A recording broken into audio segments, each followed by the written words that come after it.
តោះបងប្អូនថ្ងៃនេះខ្ញុំនាំមកមើលការធ្វើដំណើរចេញពីធ្វើការដល់សាន់តុងឲ្យបងប្អូនមេឃរកភ្លៀងទៀតចិត្តភ្លៀងទៀតហើយមិនដឹងថាទៅដល់ផ្ទះតន់ឬក៏មិនតន់ទេថ្ងៃនេះអត់យកអាវភ្លៀងមកទៀតហើយក៏អត់បានជិះឡានមកទៀតបងប្អូនតាមផ្លូវដល់សាន់តុងហើយផុតខំសុទ្ធមកពីកាស៊ីណូមកឲ្យផុតនៅខាងរោងចក្រហើយនេះក៏យើងបានមកដល់ខាងកើតសាន់តុងឲ្យដែរគឺមកដល់ដំបូកជួរខាងដំបូកជួរបងប្អូនដល់ដំបូកជួរហើយហ្នឹងគឺខ្ញុំរៀបរាប់ប្រាប់ពីផ្លូវទៅផ្ទះខ្ញុំបងប្អូនណាចង់មកលេងមកទៅហើយនេះបានក៏បានមកដល់នៅខាងតំបន់គីកាខាងស្វាយទីយានមកដល់ពេលពួកគាត់ចេញហើយផ្លូវនេះដែរគឺដល់ខាងកណ្ដៀងរាយបងប្អូនដល់កណ្ដៀងរាយផ្លូវកណ្ដៀងរាយយើងឃើញមកស្លាស់ខំសុទ្ធមកមុនចឹងទៅក៏បានស្លាស់ទៅផ្លូវហ្នឹងបើយើងមកក្រោយគេមកតន់ចេញចំខាងរោងចក្រគាត់ចេញច្រើនគឺពិបាកជិះហើយនេះក៏មកដល់ផ្សោតមកដល់ផ្សារផ្សោតហើយបងប្អូនក៏បាត់ទៅនឹកឃើញអនុស្សាវរីយ៍សាលាវិទ្យាល័យប្រសោតសាលាដែលខ្ញុំចូលរៀនហ្នឹងសាលាដែលខ្ញុំរៀនមកប្រឡងរៀនហ្នឹងគឺរៀននៅហ្នឹងមកប្រឡងនៅហ្នឹងបងប្អូនរៀននៅស្វាយតាយានដល់ពេលមកប្រឡងនេះប្រឡងធ្លាក់ទៀតបងប្អូនប្រឡងធ្លាក់តែអនុស្សាវរីយ៍មិនខឹងសាលាមិនខឹងអីទេជិះកាត់ឲ្យសាលាគាត់នឹងដែរគឺខាងនាយកគាត់រៀបចំខាងក្រសួងដែនដីគាត់រៀបចំមានផ្លូវបេតុងផ្លូវអីក៏បាត់ពេញហ្នឹងទាំងអស់ស្អាតណាស់ហើយនេះក៏បានមកដល់ផ្សោតហ្នឹងគឺផ្លូវមានផ្លូវមួយកែងបត់មករោហ្នឹងបងប្អូនបត់មកឆ្វេងហ្នឹងមកនឹងផ្សារប្រសោតតាមផ្លូវកំពង់រោយើងហ្នឹងមករហូតចឹងមកទៅត្រង់បាច់កិច្ចតាណាទេបងប្អូនបាច់កិច្ចទេនោះមកបងប្អូនណាចង់មកលេងទីរំខេតពេញតាមខេតអីមកដាក់មកយូរអីចាំទៅវិញក៏បានដែរទីតាំងវីដេអូហ្នឹងខ្ញុំបង្ហាញពីទីតាំងផ្ទះខ្ញុំទាំងអស់ជិះតាមផ្លូវបងប្អូនមកត្រង់ចឹងរហូតមកដល់ខាងទួលតបែកបងប្អូនយកស្រួលជិះណាគេដាក់អំពូលសូឡាដូចថ្នល់ជាតិយើងចឹងស្អាតណាស់គេដាក់មានពូលសូឡាមានពូលអីស្អាតជុំវិញតែបានទៅដល់កំពង់រោទេបងប្អូនបានទៅត្រឹមវត្តរដងហ្នឹងគឺផ្លូវហ្នឹងពូលសូឡាគាត់ដាក់ហើយនៅក្នុងនឹងនៅទួលតបែកដែរគឺមានតំបន់ពិសេសបានពិសេសបងប្អូនអត់មានការងារធ្វើអាចមកដាក់ពាក្យបានរកការងារធ្វើនឹងបានគេចាប់ផ្ដើមបើកហើយបងប្អូនហើយមកដល់ផ្លូវនេះដែរគឺបងប្អូនមិនបាច់បាត់ទៅណាទេទៅដល់មុខ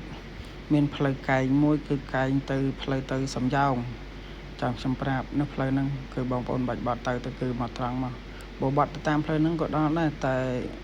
យើងត្រូវវៀងឆ្ងាយយើងជិះតាមថ្នល់ជាតិទៅវា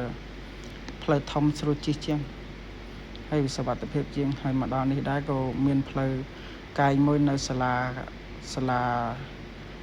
ឃុំប្រសោតសាលាស្រុកផ្លូវហ្នឹងក៏យើងជិះហួសមកមុខទៀតមកដល់កន្លែងនេះក៏ស្បូរដែរការ៉ាអូខេ KTV អីចង់មានកន្លែងផឹកស៊ីផ្ទះសំណាក់អីក៏មានច្រើនដែរបងប្អូនចង់ចូលនឹងសិនក៏បានចាំទៅផ្ទះខ្ញុំក៏បានមានច្រើនដែរនៅខាងចិត្តហ្នឹងមានមលុបជ្រៃតិចចិត្តមលុបចាំបងអីណាច្រើនណាបងប្អូនបាច់កិច្ចណាទៅមកត្រង់មកហើយមកដល់កន្លែងនេះពីផ្លូវប្រសោតមកចុះមកដល់ហ្នឹងមានផ្លូវកែងបាត់ឆ្វេងតែមួយទេកែងហ្នឹងចឹងដល់កែងហ្នឹងបងប្អូនប្រយ័ត្នទៅតិចទៅកុំលឿនពេកពួកឲ្យដល់កែងហ្នឹងគឺចិត្តដល់ផ្លូវបាត់ចូលទៅខ្ញុំហើយជិះហួសមកត្រង់មកមានផ្លូវកែងមួយកន្លែងហ្នឹងគឺជាផ្លូវកែងបាត់ផ្លូវទៅផ្ទះខ្ញុំហើយមកដល់ខាងឆ្វេងដៃបងប្អូនសម្លឹងទៅឃើញមានខ្លោងទ្វារវត្តរំដួលនោះខ្លោងទ្វារវត្តព្រៃរំដួលហ្នឹងមកដល់ហ្នឹងខ្ញុំតិចឲ្យមើលមកដល់កន្លែងខ្លោងទ្វារវត្តព្រៃរំដួលហ្នឹងខ្លោងទ្វារហ្នឹងគឺដល់ហើយនៅខាងឆ្វេងដៃហើយហួសមកប្រហែលជា10ម៉ែត្រនៅខាងស្ដាំដៃហ្នឹងមានកញ្ចុះគាត់លក់គោលក់ជ្រូកហ្នឹងផ្លូវហ្នឹងបងប្អូនបត់ស្ដាំបឺមកតែម្ដងហ្នឹងចូលមកតាមផ្លូវហ្នឹងមកផ្ទះចំណាំថាផ្លូវបាត់មកមានលបងក្រហមទៅហ្នឹងក៏បានដែរបងប្អូនជិះទៅត្រង់ទៅមិនកិច្ចទេណាជិះទៅត្រង់រហូតចឹងហើយនេះមកដល់ខាងភូមិអីទេខ្ញុំភ្លេចភ ភូមិហ្នឹងក៏ជិះហើយជិះមកត្រង់មកអូយតាពាំងរុនបងប្អូនសុំទោសតាពាំងរុនទេសភាពគាត់នៅលែងមានខ្មៅលែងមានក្រហមហើយឡើងខៀវហើយពួកត្រូវភ្លៀងប្រហែលមេមកហើយផ្លូវហ្នឹងដែរបងប្អូនជិះមកត្រង់មកដល់ខាងមុខហ្នឹងគឺមានផ្លូវបំបែកកន្លែងហ្នឹងកែងបំបែកអសតទេគឺបងប្អូនបាត់ឆ្វេងហាមបាត់ស្ដាំបាត់ឆ្វេងដូចខ្ញុំអញ្ចឹងមកមានផ្លូវកែងកន្លែងហ្នឹងហើយមកដល់កន្លែងនេះបាត់មកទៀតមកដល់កន្លែងកែងហ្នឹងក៏មានផ្លូវបាត់ឆ្វេងមួយទៀតដែរតែបងប្អូនបាច់បាត់ទេអាហ្នឹងមកដល់ខាង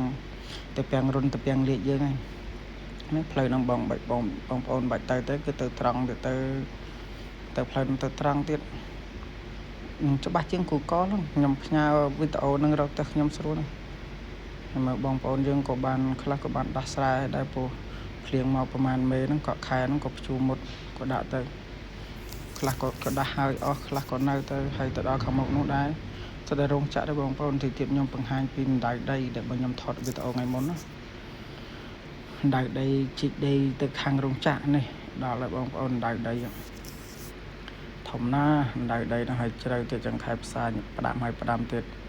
គឺប្រុងប្រយ័ត្នក៏បានខ្ពស់មែនតើខ្លាចទៅចុះលេងចុះអីគ្មានរាក់ទៅបងប្អូនដៃអិចជិះចូល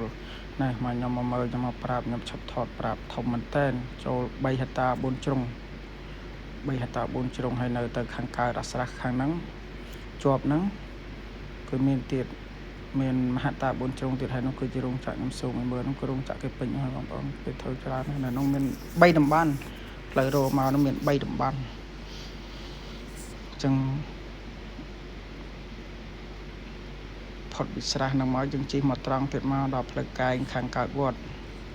ហើយខាងមុខនោះមានផ្លូវបំបែកអសតេមួយទៀតចាខ្ញុំប្រាប់ដល់កន្លែងផ្លូវបំបែកអសតេហ្នឹងគឺជាប់លបងសាលាបឋមសិក្សាតាពាំងលីកបងប្អូនបាត់ស្ដាំមកទៀតមកបាត់ស្ដាំមកត្រង់មកឃើញមានផ្លាកហើយនេះដែរវត្តខ្លោងទ្វារវត្តបងប្អូនបាត់ឆ្វេង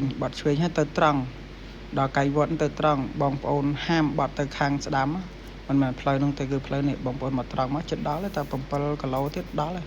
ដល់វត្តតាពាំងលីកបងប្អូនជិះទៅត្រង់ទៅ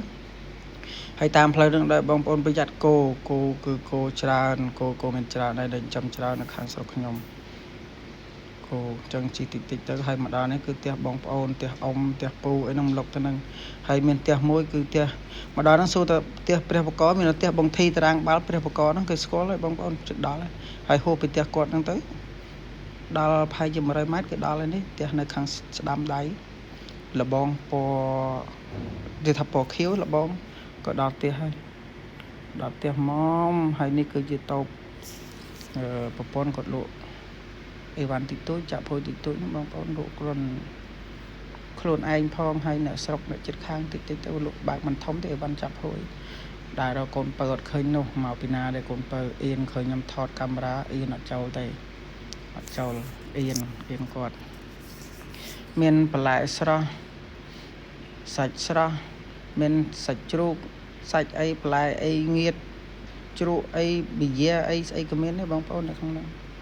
នេះមកជួបហើយអត់ឲ្យមើលមុខទេអៀនណាកូនបើនឹងមកពីលេងណាទេបែកញើស